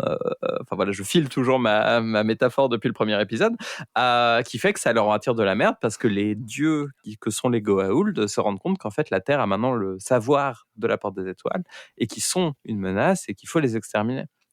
T'as tellement raison parce que d'accord. La raison pour laquelle ils sont capturés, c'est parce qu'ils se font attaquer par une grenade la même qui ressemble à une pomme. Oui, ouais, c'est ça. Donc c'est de nouveau ça. Ils se sont dit, il faut vraiment qu'on reproduise la même chose. Et donc ils s'échappent, ils sont au niveau du vaisseau et Teal'c tue Daniel et il explique que en fait c'est parce que il s'est fait brainwasher.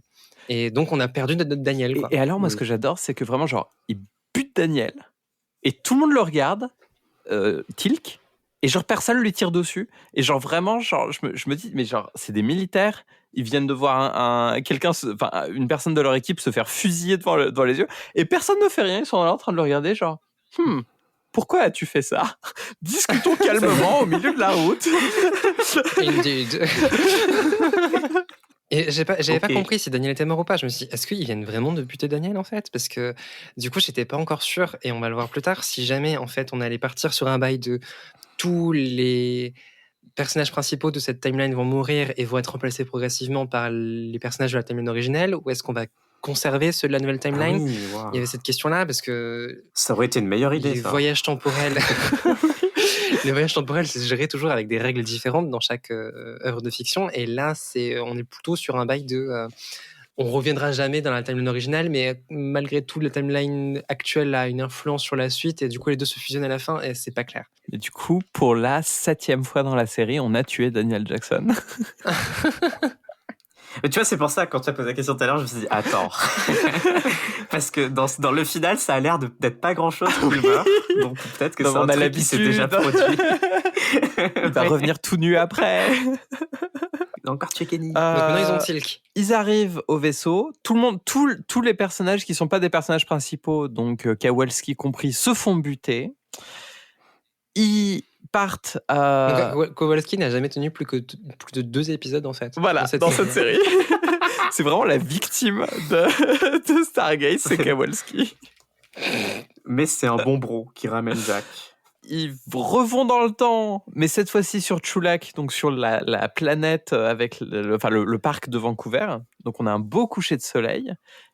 Mais ils étaient déjà. Oui, mais ils remontent dans le temps de 3000 ans sur cette même planète. Oui, c'est vrai. Pour échapper au Jaffa. Jaffa. C'est une course-poursuite en vaisseau spatial. Voilà. Ouais, c'est ça. Et pour éviter, du coup, pour s'échapper, ils voyagent dans le temps et... C'était pas mal comme scène, ça, j'avais bien aimé. C'était assez un cool. truc, passage en mode hyperespace, sauf qu'en fait, ils se changeaient juste d'époque. Voilà. Mais du coup, à ce moment-là, je me suis dit, mais attends, ils sont pas censés pouvoir devenir invisibles, mais après, plus tard... Mais ils le savent pas. Voilà, il explique, bah je savais pas, en fait. Mais oui, d'accord.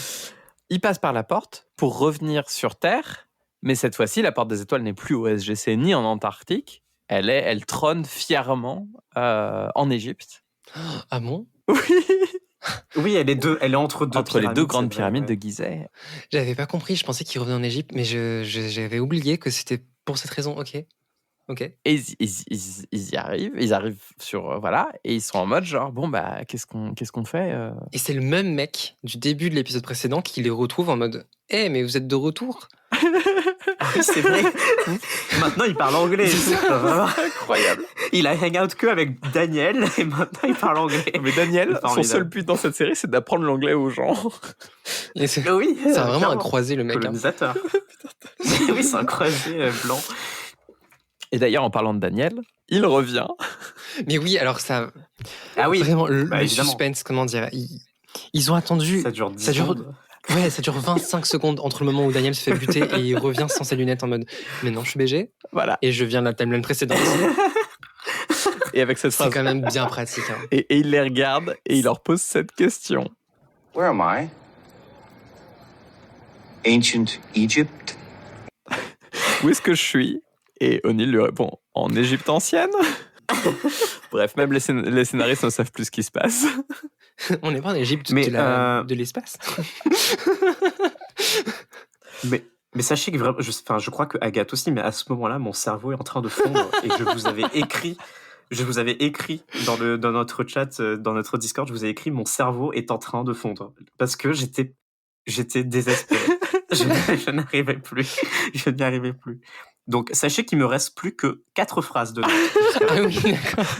Autant de neurones qu'il Voilà. te restait à la fin de C'est cet pour épisode. c'est pour ça que je précise. Non, mais finalement, c'est vrai qu'il reste 3 scènes, quoi. C'est leur projet. Ok, donc ça va. Leur projet, c'est ils ont un nouveau projet, c'est de voler la Stargate, donc ils trônent entre les 2 pyramides de Gizeh pour éviter que Ouais. Ra l'embarque, il quitte la Terre à cause de la rébellion, parce qu'il y a une rébellion qui est en train de se dérouler en Égypte, mais chose qui n'a aucune importance dans le scénario, donc c'est pour ça qu'on vous en a pas parlé. Bah, surtout qu'en fait, c'est la rébellion dont on a parlé dans le film. Donc vraiment, genre, il y a... Parce que vous Ah imaginez, ouais. il y a eu Oh là 8 là. ans de série. Vous rajoutez à ça 3 ans, parce que le film est sorti 3 ans avant la série.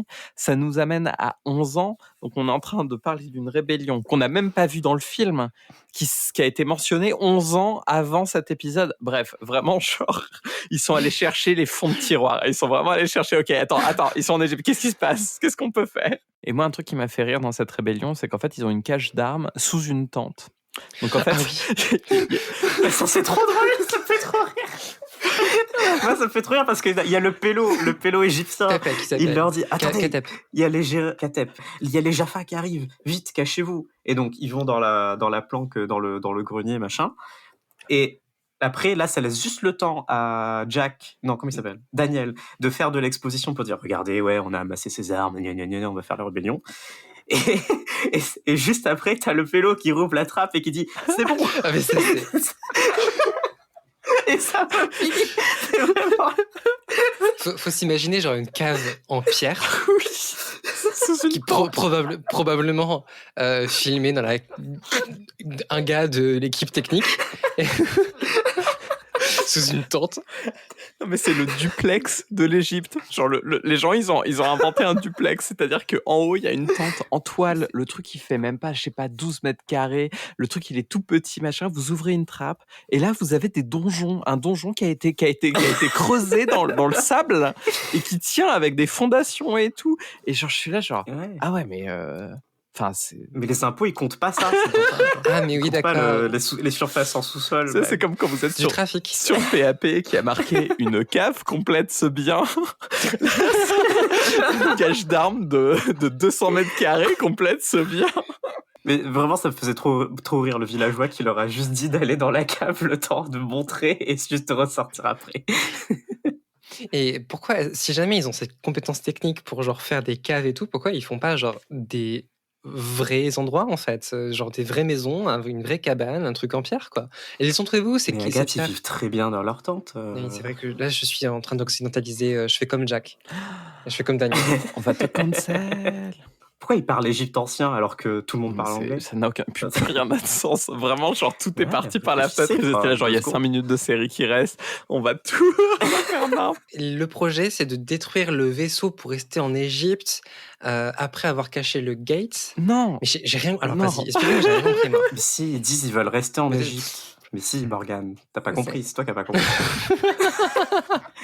Non mais viens, Agathe, on l'explique parce qu'elle Allez, comprend rien. gaslightez-moi. Ils veulent de nouveau rester en Égypte.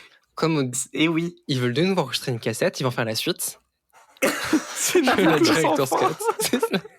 Et en fait, les 2 autres saisons, c'est pour ça qu'elle va pas regarder les saisons 9 et 10, c'est juste parce qu'ils arrêtent pas en fait. C'est le même épisode en boucle. C'est une telenovela qui se passe en Égypte en fait, les 2 saisons suivantes. Donc... Mais oui, c'est ça. Parce que une telenovela, parce que il y a 2 personnages qui se pécho quand même. Ah oui, c'est vrai.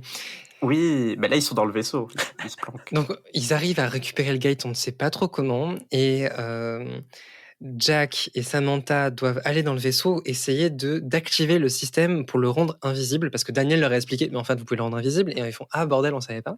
Et donc ils se retrouvent Oui, à c'est l'intérieur, et ils se font encercler par plein d'ennemis, là, dont les potes de rats. Les Jaffa. Ouais, mais les Les Jaffa, Jaffa. c'est les Jaffa. Ah oui, il y a un truc drôle là-dedans. Donc, quoi Vas-y. Quoi donc C'est que Samantha, alors je sais plus, O'Neill, donc Jack lui fait, c'est bizarre de voir une femme aussi jolie dire des trucs aussi intelligents. Ah oui.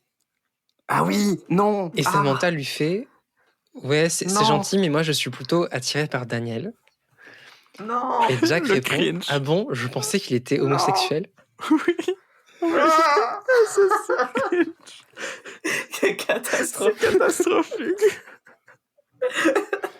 Alors, il dit ça aussi parce que, bon, il n'a pas vu ce moment-là, mais au tout début de ce dernier épisode, quand il fait des cours d'anglais, c'est un peu induit parce qu'il y a un mec à qui il apprend des cours d'anglais qui dit dans un accent Ah oui, c'est catastrophique, en fait, pour lui dire, il dit non, mais commencez en parlant du temps qu'il fait. Et au lieu de dire il fait chaud, Oui, c'est vrai. Hello, my name is Carlos. You make me so hot. il lui dit tu me rends très chaud. Et donc c'était un espèce de petit clin d'œil genre oh regardez voilà bref La pire préparation piment de l'histoire. Ouais, c'est la faute d'anglais que personne ne fait. clairement. Les scénaristes se rendent compte d'un coup qu'ils ont plus que 3 minutes avant de finir l'épisode. Et toutes les dynamiques se rejouent très très vite.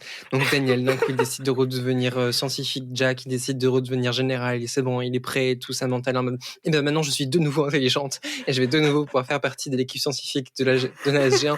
Et Teal qui est en mode. J'ai toujours été présent dans cette équipe. Indeed. Oui, c'est Et c'est les mêmes du début de l'épisode où Teal qui a trahi, machin. Enfin, genre, il s'est passé un quart d'heure entre les deux scènes. Indeed. Indeed. Tout à fait. Les deux, il y a vraiment comme tu dis, ils se rendent compte qu'ils n'ont pas le temps. Du coup, les deux s'embrassent, O'Neill et Carter. Et il y a des étincelles partout. Ce qui est quelque chose que les fans ont attendu pendant très longtemps et je ne comprends pas parce que moi je les ship pas du tout. Pourquoi? Mais Pas pourquoi? du tout. C'est leur premier bisou de toute la Ah série. non, il y a eu une autre boucle temporelle où ils se sont embrassés, mais en fait, ils s'embrassent jamais dans des vrais moments. Ça n'a jamais été... Parce que le règlement militaire interdit les militaires de sortir entre eux. Ah, oui. Et les militaires obéissent au règlement, clairement. c'est sûr. Toujours, surtout l'armée américaine. Toujours. Ouais. Donc, ils se font encercler du coup par l'armée de Ra, là, et tout le village qui préparait une rébellion, visiblement, celle dont vous a pas parlé, arrive. On se dit, c'est le pour bon moment. encercler l'armée de Ra. Et on appelle ça la cavalerie. C'est un truc où en fait les scénaristes ils écrivent une situation impossible à résoudre et ils sont obligés de sortir du chapeau une armée. Et c'est souvent la preuve que ton film il est scénarisé avec de la pisse. C'est comme dans Lord of the Rings, exactement. Ouf. Mais en fait, depuis tout à l'heure, Je retire tout ce que j'ai dit. Agathe, elle mentionne plein de tropes qui me font penser à l'épisode 9 de Star Wars, en fait. Genre vraiment, dans Star Wars, l'épisode 9, il y a deux MacGuffin. Oui. Il n'y en a pas qu'un, il y en a deux. Il y a effectivement une armée qui pop de nulle part à la toute fin pour sauver l'histoire. Ouais, donc, c'est marrant. Après, moi, je pense que Stargate l'a mieux fait que Star Wars. Et là, cut. Genre vraiment, encore une fois, ils savaient pas comment finir leur truc. Ils s'embrassent, il y a des petites étincelles, ça s'arrête. Et là, petit cut. Et on se retrouve au SGC. On est de retour au début de l'épisode 1. Parce qu'apparemment, maintenant, il y a une nouvelle vidéo. Parce que, du coup, ils ont fait une nouvelle vidéo pour dire... Non, c'est la même. On a tout niqué. Non, c'est la même vidéo. Ils regardent la même vidéo, mais comme ils ont réarrangé les choses, ils sont revenus sur la bonne timeline. Ça n'a aucun sens. Ça n'a aucun putain de sens. Quoi ? En fait, ça veut dire qu'il y a maintenant 3 versions différentes alternatives de SG1. La première qu'on suit depuis le début du pilote il y a 8 ans, qui, elle, est morte en Égypte et a fait cette vidéo. La deuxième qui est morte en cours de route en essayant de tout remettre, et une troisième qui a vécu des événements sans problème, qui a vécu exactement les mêmes, et qui, à la fin, revoit la vidéo et se dit « En fait, on n'a rien à faire, c'est bon. » La vidéo nous montre que tout s'est passé comme il fallait. Les avions sont bien rentrés dans le 11 septembre. Parfait. On va maintenant... Les avions sont rentrés dans le 11 septembre. C'est pas possible. On a une grosse pile qui fonctionne. On va pouvoir la donner à Stargate Atlantis. C'est la fin. On peut aller pêcher. C'est fou parce que en vrai, c'est toi Morgane qui est scénariste, mais je pense peut-être parce que j'y connais moins, donc je m'attache beaucoup plus aux règles, et j'ai l'impression que dans les règles d'écriture de scénario de série, quand tu écris un final de série en 2 parties, ça doit avoir des conséquences importantes pour la suite. Et cet épisode n'a aucune conséquence parce que en fait, elle est incluse dans sa petite bulle de scénario. À la fin, tout est annulé. Et l'épisode de la saison 9, l'épisode 1, il va rien se passer du tout, en fait.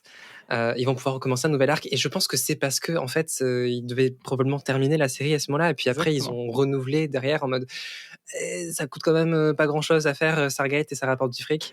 C'est ça, voilà, oui, exactement. Regardez, on peut prendre une seule pièce et l'habiller de 5 façons différentes et ça nous fait 5 lieux différents. C'est incroyable. Et d'ailleurs, pour la petite anecdote, la série d'après devait s'appeler Stargate Command et pas Stargate SG1. Mais ils se sont rendus compte qu'en faisant des tests, les gens étaient toujours attachés à SG1. Ils se sont dit, bon, on va continuer de l'appeler SG1, mais en fait, c'est vrai que les 2 saisons suivantes n'ont pas du tout le même feeling. On n'a pas tout à fait les mêmes acteurs. On en garde 3 quand même de l'équipe, mais O'Neill disparaît. On n'a plus le général. Enfin, on part sur des intrigues différentes. Et on n'est plus du tout avec les Égyptiens, mais avec les Celtes pour 2 saisons. Partout à Tis. Exactement. Waouh, ok. Bon, ça se termine sur la pêche. Voilà, dans ce lac sans poisson. Et un poisson émerge de ce sac. Oui, sauf un poisson qui saute. Et là, Carter lui dit, mais attendez, dans la vidéo, vous n'avez pas dit que vous n'avez pas de poisson dans votre étang. Et la dernière phrase de la série, c'est O'Neill qui l'a dit, et c'est Close enough. C'est assez proche. En grosso modo, j'ai vraiment pas envie de retourner en arrière, de tout machin pour des poissons que j'avais pas dans mon étang et maintenant il y en a. Genre vraiment, voilà. Et autre référence aux Simpsons, puisqu'il y a un autre épisode des Simpsons qui se passe avec des voyages dans le temps, et à la fin, c'est Homer qui se retrouve avec, je sais plus, je crois il a une langue de lézard ou quoi que ce soit, et il se dit oh, j'ai la flemme de revenir en arrière, allez, close enough.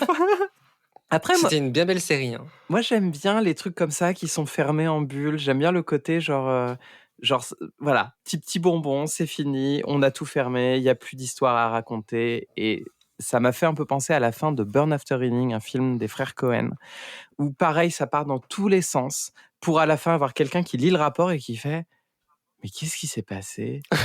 Et la personne en face dit « En vrai, même moi, je sais pas. » Et ils ferment le truc et ils font « Bon, on va essayer de pas refaire la même chose. » Et c'est la même chose avec Stargate.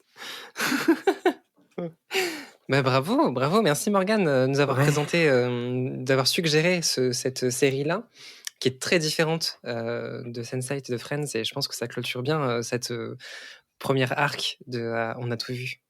Je suis assez d'accord. Il faut qu'on fasse la notation. Bien évidemment qu'il faut faire la notation. Ou on s'en fiche. Mais non, il y a toujours noter nos épisodes. Et d'ailleurs, pour la dernière notation, on est bien évidemment sur la notation Lost.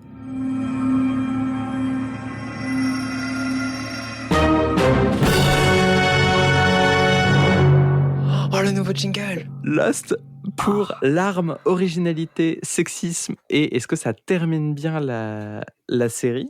Toujours noté sur 6 à chaque fois. Alors non, c'est pas un nouveau jingle, on l'a entendu à l'épisode 3, à l'épisode 4 de Sense8. Agathe n'écoute pas notre podcast. Je suis coupable. Alors que moi, j'ai écouté 6 fois déjà notre podcast. Merci. Et du coup, tu l'as noté à chaque fois sur 6. T'es la seule qui n'a pas monté la série pour l'instant. Le call-out en direct. Oh, oui, mais non. Du coup, est-ce qu'il y a eu des larmes sur cet épisode? Bah, peut-être des fans qui ont pleuré, oui. Non, mais pour nous trois. Ok, bon, bah moi non. C'était l'avis de Liliane. Moi, je pense que tout est désamorcé au bout de 3 secondes. Et du coup, en fait, ils font... Et là, d'un coup, ils sont tous devenus avec des jobs de merde. Et en fait, c'est monté, c'est réalisé avec un aspect documentaire qui te fait ressentir aucune émotion. Après, t'as Teal'c, il est méchant, mais en fait, on s'attendait pas à le trouver là. Et en fait, du coup, il est là et on fait « Ah bordel, il est là !» Et puis ensuite, il trahit pas, ça se passe en 3 secondes. Là non plus. Daniel, il meurt, tout le monde fait ok. Et ouais, je mettrais 2 en larmes en fait, parce que en fait je suis déçu, parce que je pense que cette série, ce scénario a le potentiel de passer à 4 ou à 5, et juste c'est la réalisation qui pêche. Alors il faut savoir que il y a eu d'autres finales qui ont été, d'autres finaux qui ont été beaucoup plus émotionnels, mais genre 3 épisodes avant. En fait, ils étaient tellement en mode « Ok, c'est la fin, on va jamais refaire un épisode de Stargate » qu'ils ont décidé de vraiment clôturer tout. Et il y a eu, en vrai, c'est un final en 5 épisodes sur 3 histoires différentes. Et il y a eu un double épisode beaucoup plus émotionnel où on a vu la fin de 2 grands méchants qu'on suivait pendant les 8 saisons. Bah oui, rats. Forcément, rats. Ouais, tous les rats, ils ont tué tous les rats un par un. Et donc, je pense qu'effectivement, le quota de larmes avait été mis. Je suis assez d'accord pour un 2. Moi, j'ai eu plus de larmes pour le fait de revoir Don Ace Davis qui joue le général d'Amande. Le reste était assez plat. Bah, petit 2. En originalité. Bah, pas mal quand même. Quand même, hein. Bah, ça transperce le plafond, mais le retour dans le temps, c'est peut-être, je suis désolé, c'est peut-être le truc le moins original qu'on puisse faire sur un écran. Donc, c'était en quelle année qu'est sorti cet épisode-là? Parce que c'était avant ou après l'effet papillon? Du coup, on est en 2005, si je dis pas de bêtises. 97 plus 8. Donc c'est par là, quoi. C'est au moment où l'effet papillon sort aussi avec Ashton Kutcher. Mais là, c'est fait avec beaucoup moins de dramatisme. Dans l'effet papillon, à la fin, ça se termine très mal. Et tu pleures, pour le coup, c'est bien écrit, c'est bien réalisé. Là, c'est vraiment défoncer Stargate. Là, c'est vraiment basiquement la même idée, mais c'est en même temps que Azkaban aussi. Un peu plus poussif. Oui, c'est possible que Harry Potter et le prisonnier d'Azkaban soient déjà sortis. C'est à peu près. Après, il y a quand même il y a 3 versions alternatives, et même si ça perd quand même beaucoup, je trouve qu'ils ont vraiment tenu leur truc jusqu'au bout. Moi, je mettrais un score assez haut pour l'originalité. Allez, on lui met un 4. Moi, je Ok. le montrais à un 5 au moins. Ah, ok, montre-le à 5. Ok, montre-le à 5. Ah bon? Bah, d'accord. En termes de sexisme, Ça ne passe toujours pas le test de Bechdel, non, malheureusement. toujours pas. Non. Samantha, elle est encore plus ridiculisée par le fait qu'on lui remette des lunettes et que... Enfin, en gros, il y a la séparation entre la meuf un peu smart et un peu mal à l'aise et tout, machin, qui porte des lunettes, qui est mal habillée. Et puis, on la fait redevenir cool en faisant quoi? En le faisant relooking, en lui enlevant les lunettes, en faisant en sorte qu'elle soit mieux habillée. Et puis, à la fin, hop, ça fonctionne parce qu'elle pécho Jack. Donc, bon, ça, c'est pas terrible, quand même. Là où je suis embêté avec le personnage de Samantha dans ces 3 épisodes qu'on a vus, c'est qu'elle pourrait très bien être remplacée par un livre avec des infos dedans. Ça serait exactement le même scénario. Ouais. Il n'y a rien qui change en fait. Jack et Daniel, ils ont tous les deux leur scénario respectif. Ils ont des influences, ils meurent, il se passe des trucs, machin. Samantha, elle pourrait juste dire, ça pourrait être un livre, et en fait Daniel fait oh tiens, dis donc, effectivement, il faut qu'on cache la Stargate. Et ça serait la même chose en fait. C'est dommage, j'imagine que dans d'autres épisodes de la série, elle est bien plus développée, mais les 3 épisodes qu'on a vus, en fait, elle n'est pas du tout mise en valeur. Je suis assez d'accord. Non. Du coup, on se met sur quelle note? 2. Moi, je Alors, dirais c'est 2. sexisme, le niveau de sexisme, donc c'est sur 6, donc Ah oui, voilà. donc c'est l'inverse. Oh là là. Un 4 ou un 5? 3. 3? Ah, je mettrais bien un 4, hein, ouais. Moi, je pense que je te suis Ok, sur bon, un allez, 4. 4. Est-ce que c'est... Mais c'est super, hein, j'ai passé un bon moment, Ah oui. bon moment malgré tout. C'est étrange en fait de le noter comme ça, mais en fait, malgré tout, j'étais en mode waouh, c'est incroyable ce qui se passe. Est-ce que ça termine bien la série? Alors, ça parle pas de happy Pour moi, end, ça mais termine est-ce que rien ça du tout. termine? Est-ce qu'il y a le côté de... J'ai l'impression que ça termine rien du tout. Ça fait juste un reset. Je pense que pour les fans de la série, c'est quand même un flashback à plein de choses qu'ils ont vécues avec les personnages, de voir mourir Daniel une énième fois, de revoir Teal'c dans son job originel, de revoir Kowalski. Alors on revoit pas Charret, machin. Je suis sûr que sur YouTube, il y a genre un montage des meilleurs morts de Daniel Jackson. Oh, formidable. Moi, je pense que ça clôture bien la série au même format qu'Avengers Endgame, c'est-à-dire en célébrant en fait tout ce qui s'est passé, en revenant aux origines et en le retransformant. D'accord. Je suis assez d'accord. Bah, je vous suis alors. Du coup, on se met sur quoi? Moi, je mettrais un 5. Ok. Ce qui nous fait un total de 16. C'est très une note. 16, exactement. Pour rappel, C'est une note. Friends était à 14 et Sense8 à 7,5. Oh la vache! Donc, ah oui, donc on est plutôt au niveau de Friends. Donc pour le moment, Stargate est la pire série qu'on a vue, alors qu'a priori, on l'a bien appréciée. Alors, moi j'ai une question. Quelle est la pire série qu'on a vue sur ces 3 épisodes? En fait, moi, la question que je poserais plutôt, c'est laquelle de ces 3 séries, pour le moment, propose le meilleur duo premier et dernier épisode? Parce qu'en fait, il y a un truc intéressant dans la façon dont on analyse tout ça, c'est la dualité, ou en tout cas le miroir qui peut se créer entre un premier et un dernier épisode. Et pour le moment, voilà, pour vous, laquelle de ces 3 séries réussit à mieux le faire? Pour moi, c'est Friends. Parce que dans l'épisode 1, il y a vraiment il y a le noyau de la série qui est posé, avec le noyau des décors, le noyau des personnages et le noyau des relations. Et puis dans l'épisode final de Friends, tu as des conclusions de tout ça qui a pu se développer autour des noyaux. Donc on voit le décor qui est vidé maintenant, l'appartement qui est vidé, etc. Les relations entre les personnages, et enfin voilà. Il y a quand même 3 façons très différentes de gérer la fin d'une série, et je trouve ça super beau de s'interroger là-dessus. Je pense que Stargate réussit le mieux à se réinventer et à redécouvrir en fait toute la série, de reparler de qu'est-ce qui fait l'essence des personnages, l'essence de l'histoire, l'essence des piliers qui font le récit. En revisitant, alors par ce moyen scénaristique de revisiter littéralement les époques. Donc ça, je trouve que c'est bien fait. Moi, j'ai beaucoup aimé la façon dont Sense8 gère le fait que dans le tout premier épisode, ils sont tous séparés, tous dans leur coin, et du coup, les timelines, tu peux moins t'attacher à ces personnages parce qu'en fait ils sont dans leur coin, et dans le dernier épisode ils sont vraiment genre au même endroit. On est vraiment sur la quintessence de la fusion entre les personnages, de la relation. Tous les personnages sont amoureux entre eux.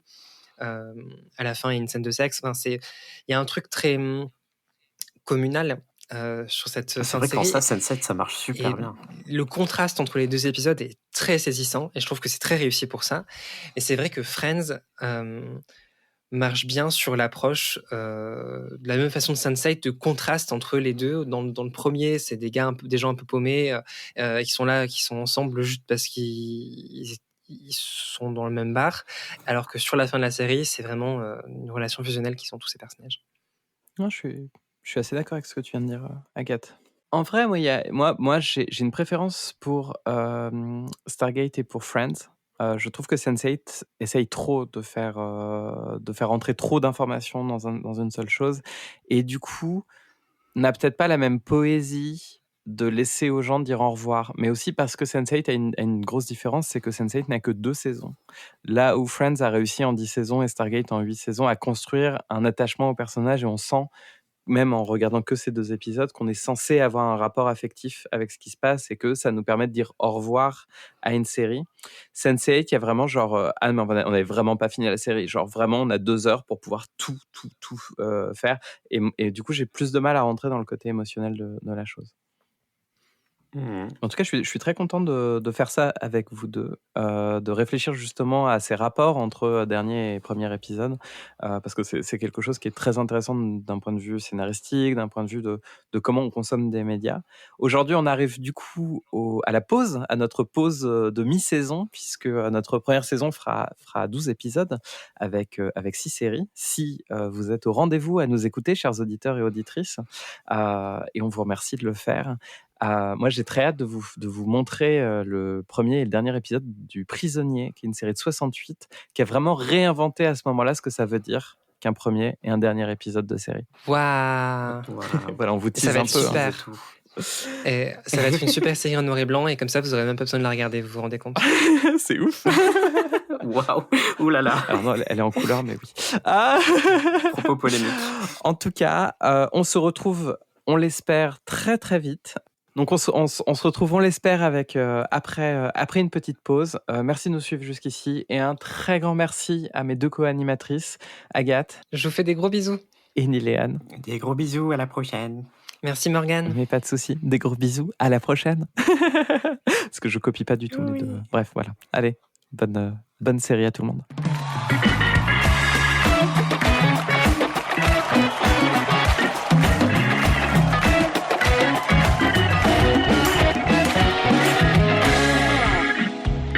Vous venez d'écouter le 6e épisode de On a tout vu, une production Drama Queers et Water Cooling Clinic, production présentée par Agathe Mametz, Liliane Dorfer et Morgane Jiquel.